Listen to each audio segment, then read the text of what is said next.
Now, we always talk about how narcissists do a lot of future faking. They hide behind a mask. They love bomb you. They lie and this and that and on and on. But what we don't talk about enough is how narcissists do, in fact, tell you who and what they are, typically in the beginning, right up front. Not only do they tell you who they are, but they do it in a way that allows narcissists to observe you, as though they're interviewing you. They're checking your response. Why? Well, they're looking for enablers. They're looking for compassion. They're looking for understanding. They're looking for all that stuff that's going to keep you walking right into their little trap. We're going to talk about this. My name is Kevin, and this is The Royal We. Before I continue, I want to let you know that I'm here for your support. Down in the description box, you'll find access for one-on-one appointments. I do have some spots left open for my 5-week program where I walk with you every day for 5 weeks, taking you from a place of confusion and chaos into healing and beyond. If this sounds like something you're interested in, check it out in the link down below. Now we're talking about how narcissists do in fact let you know who they are, what they're like, and what they're up to. The problem is this is often missed. These are the red flags that go ignored. And ultimately, it creates a huge problem in abusive relationships. This is typically the situation with dating. Usually, and I hear this all the time, narcissists will present themselves in dating situations. They're usually upfront. They're always kind of upfront and hiding. At the same time, it's a very delicate balance that they walk. They throw out good stuff and then throw out some of their reality.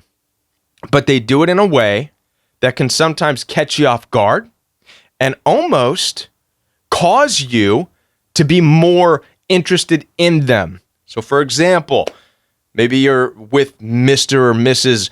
Good-looking narcissist, and they come out and say, I once was married and I had an affair. Blech. They just vomit that up. Just like that. I had an affair, and it's my fault, and I take responsibility. Now, typically, it's going to catch you off guard. Whoa. And you might say, even inside, wow, I appreciate your honesty. I respect that. And they may do it in a way that they're really down. Yeah, I've been working on myself. I did this and I messed up.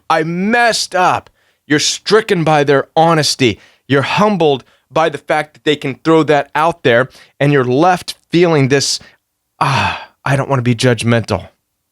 At the same time, narcissists are looking at you when they say this information.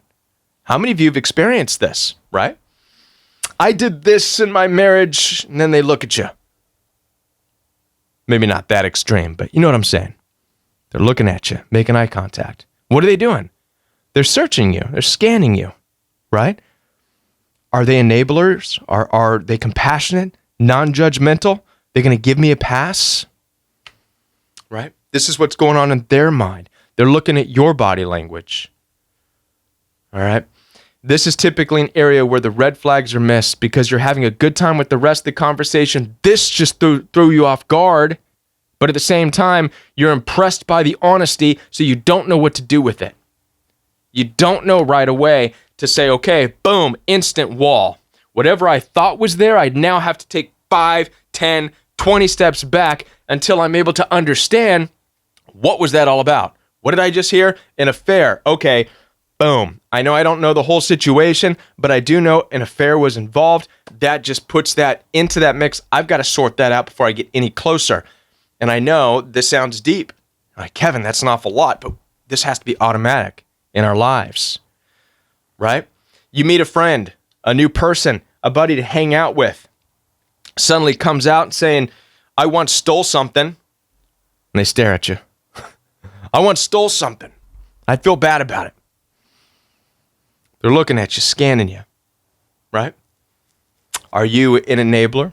Are you that compassionate person that's going to leave themselves open and vulnerable to be stolen from?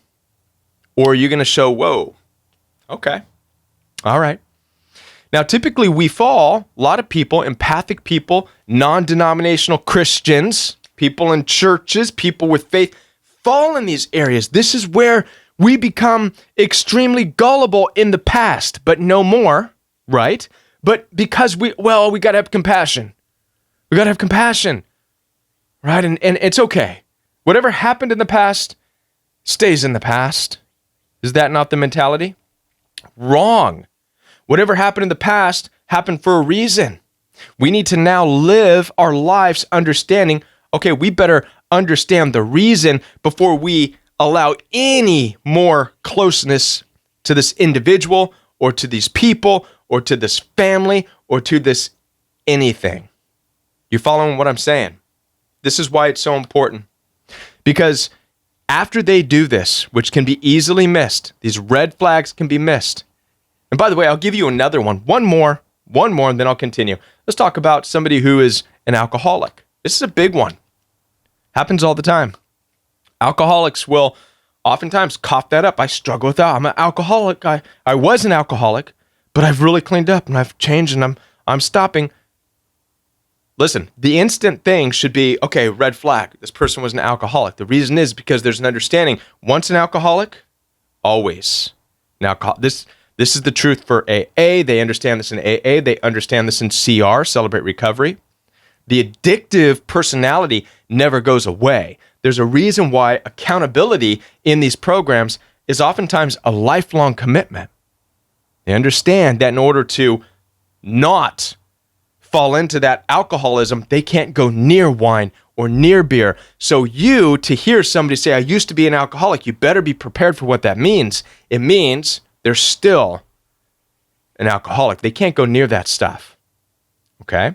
But we don't consider that. We tend to just in compassion and whatever say, oh, well, whatever's in the past is in the past.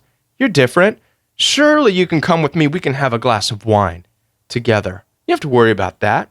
All right. Why is it important that we stop this compassion bit and stop being so impressed with the honesty that oftentimes narcissists can throw up? The reason is because once they're in, and once you show, okay, I'm okay with this, which is what happens when you're impressed by their honesty, you're really saying, oh, I'm okay with happening in your past. I'm okay. I understand. Boom, they're in. Okay? Now your relationship starts. All hell breaks loose, as it typically does in these toxic relationships. And watch this now. Why are narcissists able to then turn on you and say, you're the problem? Well, obviously because they told you who they were. How many of you have heard narcissists say this to you, by the way? You know who we are. This is how we are. This is how I am. This is what narcissists tell you. This is who I am. This is who you got involved with. And in a lot of ways, they're able to say, I even told you this, and now you're pointing your finger in my face. You were okay with it back then, but now you're not okay with it? Do you see how narcissists can then easily reverse it and then just slam you with guilt, slam you with shame? I told you that this is the person I am, and you grabbed me and kissed me anyways. I told you that this was what I struggled with in life, and you brought me into your life anyways. You showed me compassion before. Why are you not showing me compassion now? Is what narcissists will say. Do you see how these toxic dynamics unfold? How do you stop this from even becoming a trap? Well, from the very get-go, when narcissists tell you what their past has been, when narcissists tell you the things they struggle with, when narcissists tell you, or anybody tells you who and what they are, believe them. Believe them. And instantly compare that with who you are and what you're looking for in life. And if there is something off, if it is not matching up, then boom, that wall needs to come out. Now, what you're also going to notice, and I'll wrap it up right here, is that for those of you who are on your healing journey coming out of narcissistic abuse, and maybe you're meeting new people, you're going out, you're trying to have dates, and you notice you're almost repelling people. You may not even be consciously aware. You're like, why does nobody want to hang out with me anymore? Well, let me tell you this. Congratulations, by the way, if that's you, because here's what's really happening. Subconsciously and unconsciously, you are no longer impressed with narcissists coughing up their life of what they've done. Automatically now, because of your healed place in life, a wall is formed. In other words, narcissists look at your response. They're scanning to find that certain type of compassion that allows them in, and they don't see it on you. They don't see it. They're like, and when I was younger, I got in a fight and I stabbed a guy. They're looking at you, right? Again, it's extreme. And they're going to see just in your body language, because you're healed, you're no longer impressed by somebody coughing up the bad things they've done in life. And so they'll instantly see it. And what you're going to notice is they're going to leave you alone. They will. Narcissists do not break down the doors of people who are unwilling to give them and show them and serve them from the non-denominational love and compassion that we've all been lied to and told we have to serve people through. Narcissists leave those people alone. So if you are one of those people who are not going to serve and love them, right, and be impressed at their ability to cough up their horrible old stories, they'll leave you alone. That's a good sign for you. All right. So there's a lot in this message. I hope that it has cleared up some things for you, at least made you think of some things. And I want to invite you to watch this video right here. In this video right here, I'm going to go deeper into understanding some of these principles that we're talking about how narcissists observe you, how you should be observing yourself, how you should be evaluating and valuing yourself. Watch this video right here, and I'll be back with more right here on The Royal We.